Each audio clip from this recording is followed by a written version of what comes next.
Right, no, what I actually meant was you do, so if you have a percentage chance of getting a job, or keeping a job once you have a job, there's a certain percent of that that is outside of your control. But you want to do everything you can to lower the percentage that is outside of your control, even if that's never going to reach 0%. So for me, that means that I can't show up to a job and not know how to go to school. I can't show up to a job and not know the story, you know what I mean? And for actors, that would be you can't, as Amanda said, you can't stop taking acting classes, you can't stop taking voice lessons.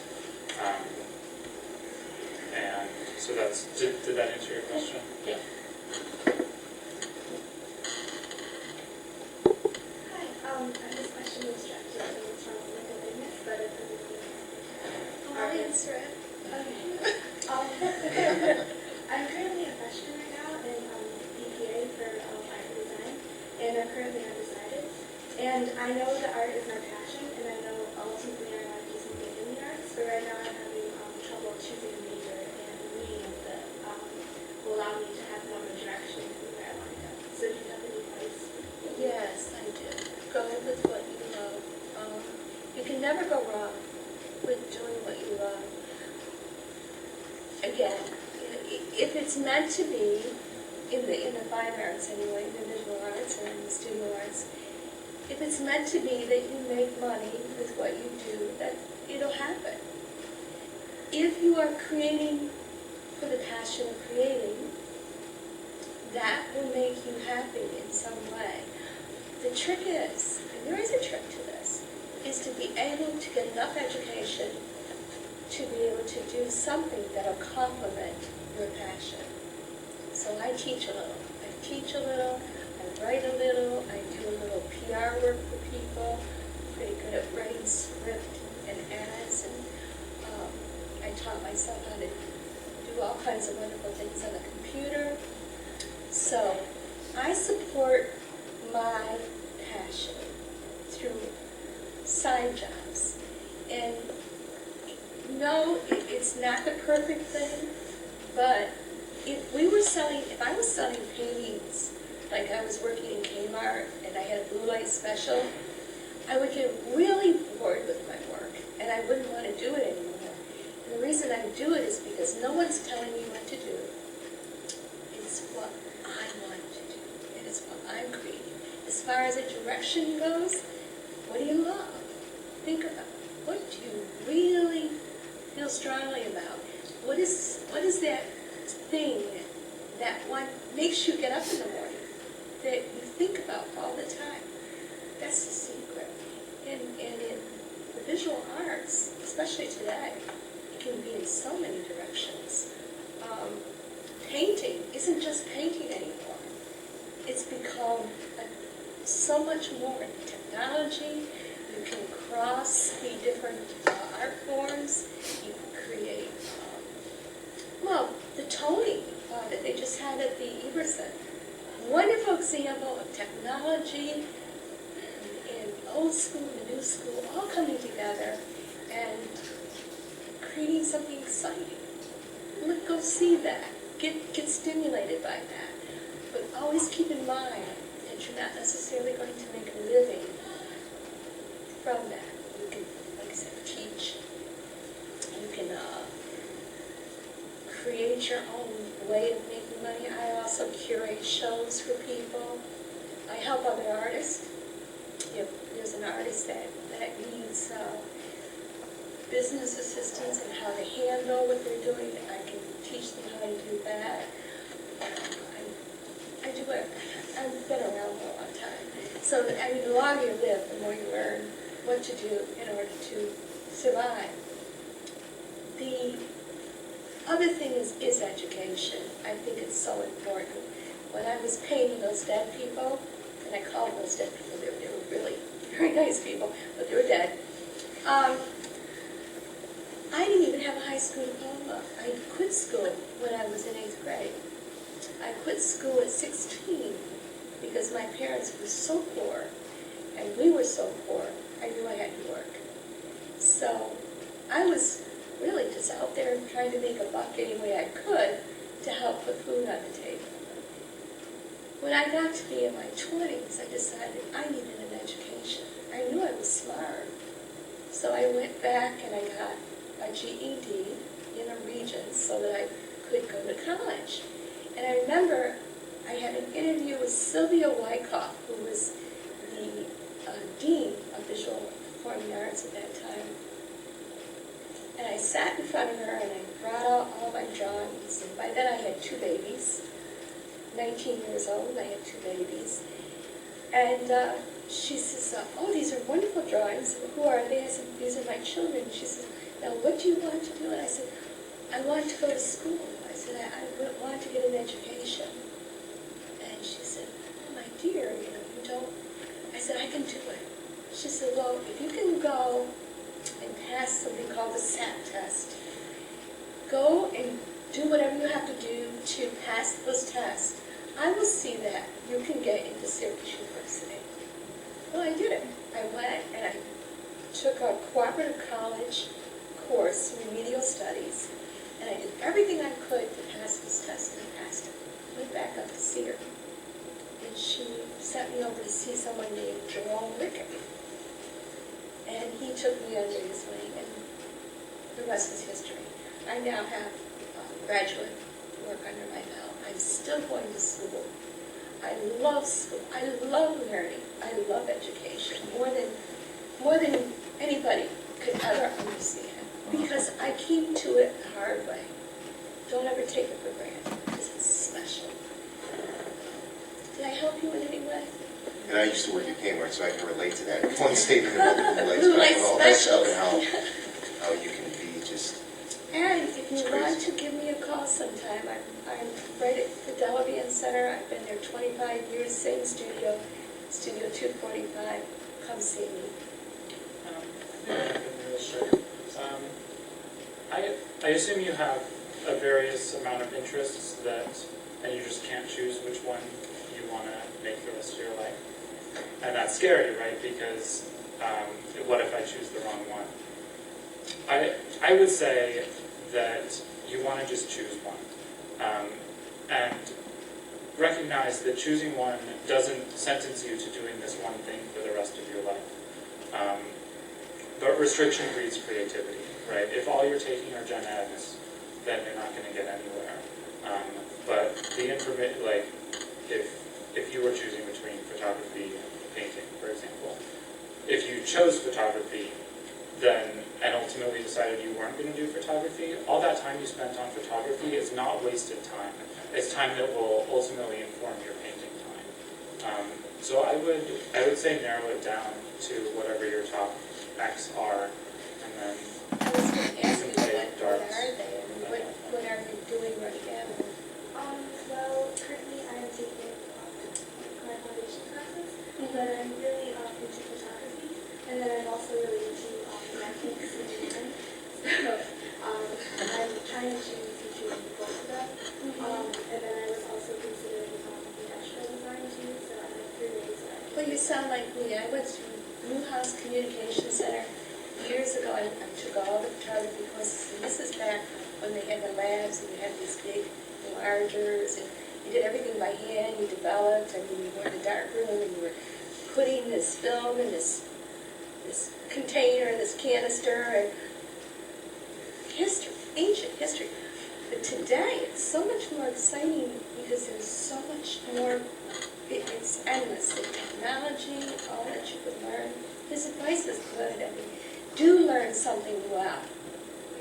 Whatever you do, learn it well, and then branch out. And even if all you learn is, God, I don't want to do photography. I'm not joking. If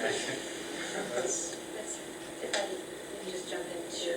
I think especially while you're in college and it's kind of a safe environment, like if you take this class and things go poorly, you're still going to, I mean, presumably you look like a very smart person, all of you do. Like even if you get like a poor grade, the world will not end. You won't be out on the street. You won't not make rent that month, all that good kind of stuff. Choose what you really want to do and study that in school, and then once you get out, those skills that you learn are transferable to other things. Like, I have a concert dance background, modern dance, Martha Graham, Paul Taylor, if anybody saw them last weekend, like, really hardcore, bunhead for modern dance kind of stuff. But now I work in musical theater, and so all those skills I learned as a choreographer transfer over to a different genre, a different style, but you still know how to work with large groups of people, you still know how to teach things, you still know, so it's not that you're doing one or the other, you can do multiple things. So, and usually opportunities, I know, again, cultivating your life, kind of come to you as you start on this path. If it's not right, you'll usually kind of like, it's like, I'm not getting the opportunities. The opportunities aren't coming, even though I'm putting stuff out there. For photography, for example, I'm getting more design offers, or I'm getting more design, like, more replies to jobs, applications I put out for design, so I'm going to hear that, even though I have my BFA in photography. So, yes, I'm curious, it sounds like all of you have been through tough times and intermittent. I still am. So am I. So we are all works in progress. What I'm wondering is, when you look back, who are the people in your life, or what roles did those people take that you're now grateful for? What kind of support did you need in order to sustain yourself as a person going through these ups and downs and rejections and all of that growth that goes with your art? Someone who looked you right in the eye and said, you're worth something. What you're doing is worth something. Honesty. Sylvia Whitehall, I mean, she could have pushed me out the door very easily and said, I don't have time for you. But she took a lot of time. And she sat and she talked to me. What an amazing thing that was for me. It changed my entire life. I could have just been working in a factory. I've done that too. Yeah, I have done it. With me, it's the first step is you have to build a foundation. You have to really believe it yourself. I mean, without that belief, if you don't believe in what you're doing, who else is? And it will get you through the tough times, because there's going to be times that, even with support and stuff, you're going to feel very alone. You're going to feel that there's people that just don't understand. And there's a lot of people who don't understand. There's people that, they care about you, but unfortunately, they'll say the wrong things. That might be from your parents. They care about you. They love you. They don't want to see you struggling and hurting, so they'll say, why are you doing this? Why don't you quit and do this? And they don't mean to hurt you. But you're hearing that, and it can crush you. And you have to realize inside that you have to recognize they love you and they care about you, but this is what I'm going to do. So that, to me, is the first step, is that foundation. And then second is finding people of like mind, whether it's, within your networks, other networks, self-help books. Get yourself charged up. Fill yourself. I mean, I don't mean going around all the time going, I'm happy, I'm happy, I'm happy, I'm happy. You're going to get arrested. Or at least get hit or something like that. I mean, having a positive attitude doesn't solve all your problems. It doesn't solve any of your problems, really, in a sense. Well, all it does is it helps you deal with them better. Because you can have the most positive attitude on the planet, you're still going to have problems. It's just the way it is. And I think you should still be able to complain once in a while. Yeah. Oh, yeah. Well, what I mean when I talk about complaining, it's more like, if you have your support system, you complain to them, and you can do that. But definitely not online. Definitely not in front of casting directors or producers or directors or anybody who can basically have you thrown off the set, or anyone who basically can say, okay, well, this person's just complaining too much. We can find somebody who can do that job just as good, if not better. Why do we have to deal with this? And here's the thing, though. Going back to the believing in yourself, again, like I said earlier, when you climb up that ladder, there's things that happen that you don't expect. There's going to be people that are initially close to you that something happens, whether it's because of money or ego, combination of that, jealousy, all sorts of things. Things will start to change. You won't expect it. It'll blindside you. I've had people who were really close to me actually trying to blackmail me. It's unreal. It's shocking. There's, you know, especially something with money. It's like, or, you know, they perceive that you're up higher than they are. So they either unintentionally or intentionally, and that's even worse, try to bring you down. And this is somebody who's a friend, or was a friend. You know? Having inside you that conviction, that belief, you know, it's not a guarantee of success. There's no roadmap for that. Believe me, if there was, I think we'd all be following it. It'd be like, oh, you just do 1, 2, 3, 4, and you're there. Hey, let's do it. There's twists and turns. There's guidelines. Look at those guidelines and say, okay, this is the next step. This is what I'm going to do. I need to learn this. I want to get to this level. I need to be able to do this. And everyone's story is different. There might be a lot of similarities, but there's a lot of differences. Be adaptable. Learn how to be adaptable. Learn how to take all that punishment that's coming in from the outside. When you find people who really love and support you, hang on to them. That doesn't mean, you know, kiss their butt and, you know, or anything like that, but you'll know. After a while, you'll start knowing. You get like a little radar, in a sense, I think, in my opinion. It's kind of like, okay, this person's playing a game with me. Okay, now this person's genuine. And it might take a little longer with some. Some it's transparent right away. But the people who care about you, hang on to them. People who support you, hang on to them. Because there are times when you just feel so alone. When you feel like you're sending out, you know, to audition over and over and over again. You just keep getting, either you're not selected or they don't even respond back to you. You don't know. It's just, oh well, what happens? And you just keep going if that's what you want to do. You know, have that conviction inside of you that, you know. Or you can take all those rejection letters and keep wallpaper your entire house. You keep it, you know, keep them because, you know, at some point you'll be able to say, see.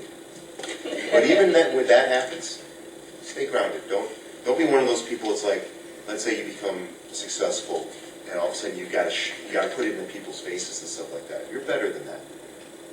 You know, it's one of those things where it's like, okay, well, maybe you just didn't know, but I knew.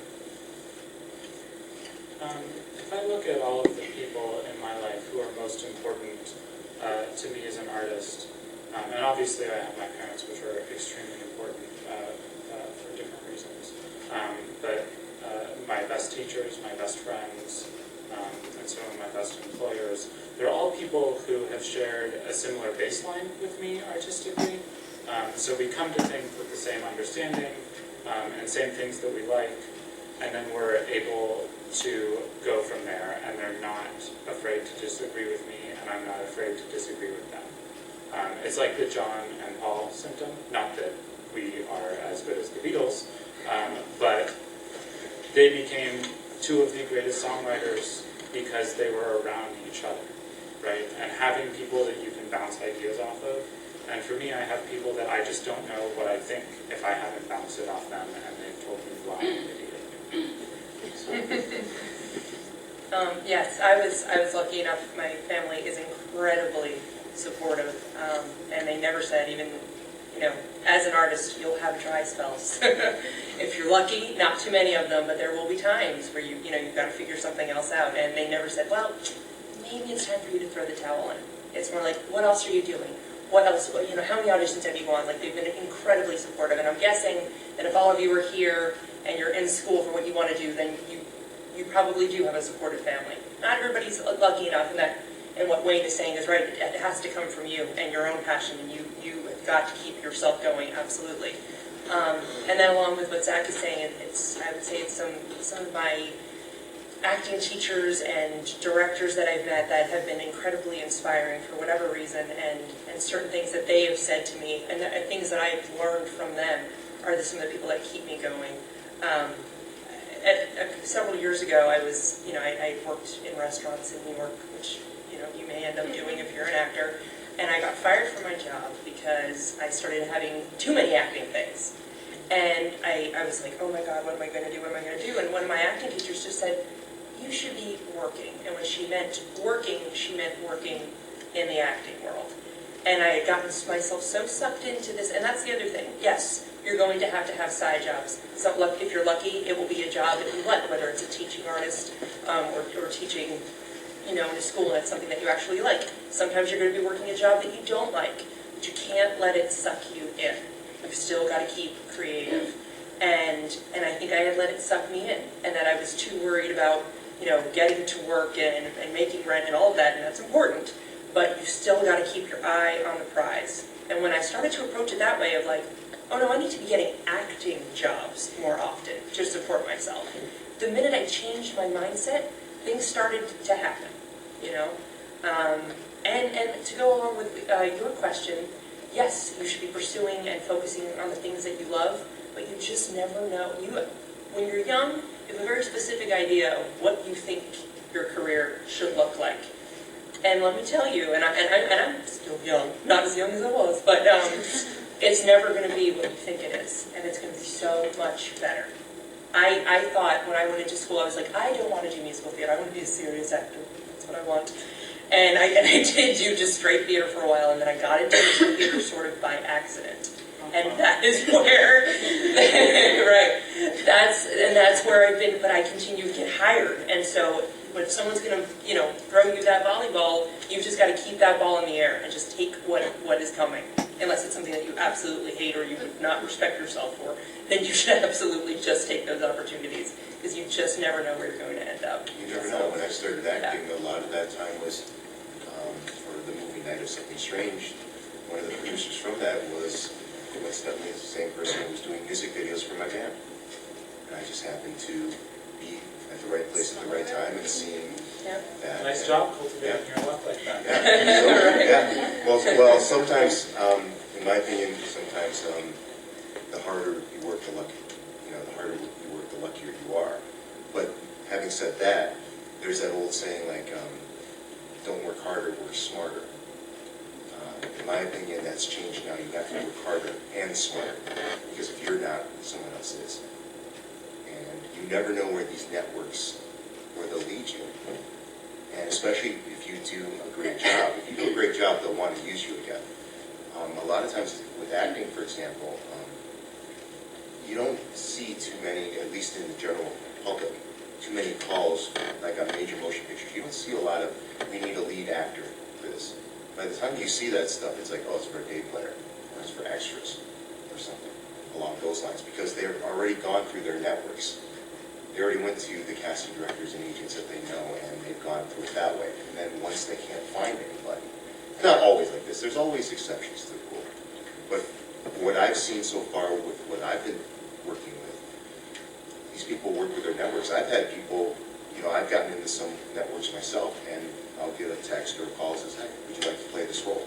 They're not even doing auditions. They just said, would you like to do this? It's a support or lead role. It's like, yeah, sure. Then they tell me there's no money involved. I'm like, ouch. But again, even if there's no money involved, there's benefits to doing that. Number one, you're exercising your craft. You have that opportunity to do that. Now, granted, am I saying do stuff for no money forever? No. But you look at the positives. Don't focus on the negatives. I mean, okay, you can sit there and say, well, all I'm getting is jobs that aren't paying. Well, that's nice if you want to keep focusing on that. If you keep doing that, you're going to just bring yourself down and, again, make it harder for yourself. You start focusing on the positives. Okay, I'm doing this job. When I first started with acting, the one theater course I had, basically I threw myself into the deep end of the pool. I just went after everything I could see. And as I kept going, I started noticing that there was opportunities for auditions and stuff all over the place. It's just I couldn't see them. And I'm getting better at seeing them. Does that mean I always get them? No. But I keep trying. I keep pushing it out there. And I don't care if I get rejected or not, because it's like, okay, well, I don't take it personally. I just didn't fit the role. Thank you for your advice. One of the suggestions that you gave is about trying to get some business classes. And when you're sitting down looking at horror, and there's so many classes you can take in business,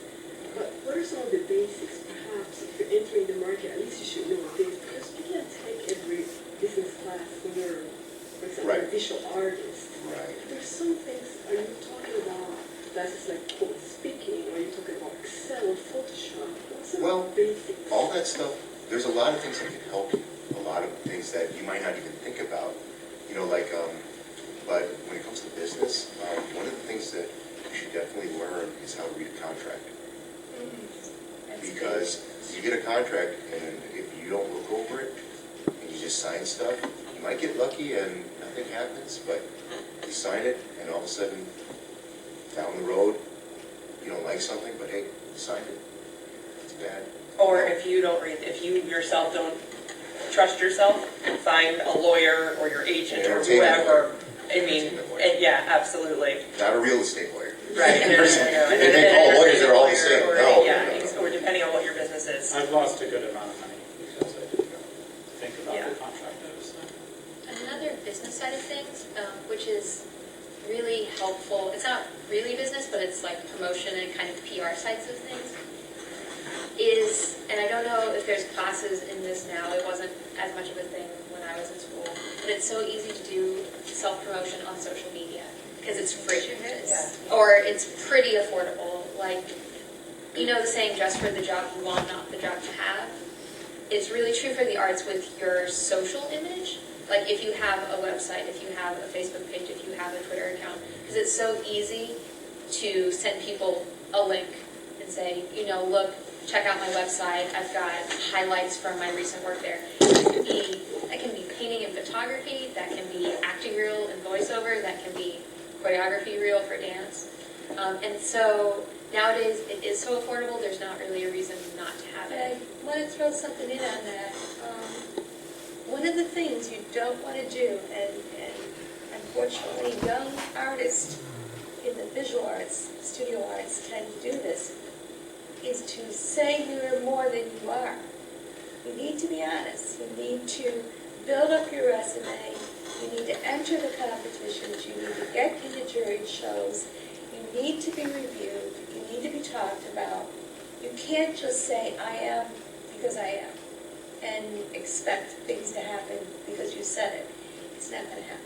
You can say whatever you want to say, but regardless of what is coming out of your mouth, your work is going to speak for you. And your Regardless. reputation. You really do have to build up a reputation. And it needs to be diverse. You can't just go on, oh, I sold a painting last year, so now I'm wonderful and I'm great and I'm good. You can't do that. You have to have many, many, many juried shows under your belt. Not just locally, but nationally, internationally. You need to have some reviews where people have written about your work and they don't know who you are, they don't know you personally. You have to have honest feedback. And if you're not getting that, go find it. Because without it, you can't grow. Honest feedback comes from experts, people who are authorities in their field, curators, museum directors, Casting directors. directors. Or regular directors, yeah. Not your best friends, not anybody you know. These have to be straight up strangers saying wonderful things about you, about your work. Not just you. Because when you're an artist, for example, me, I'm not like her. She has to look and be a certain way. My work has to look and be a certain way. I can look like hell. Nobody would care. But my work, Oh, yeah, Facebook page, you got your photos there. my work has to really speak for me. It has to be about my work. And I'm constantly striving. I do. I work hard to improve what I do. I'm just not accepting of the way I work. I constantly look at what I'm doing, and I'm self-critical a lot. I criticize myself a lot, and that keeps me in check. And the other thing, just to throw this out, is that I don't live in a vacuum. feel I want to become more knowledgeable about what's going on around me, I go see the Assassins, I go see good theater, I go to museums, I talk to curators, I get out there and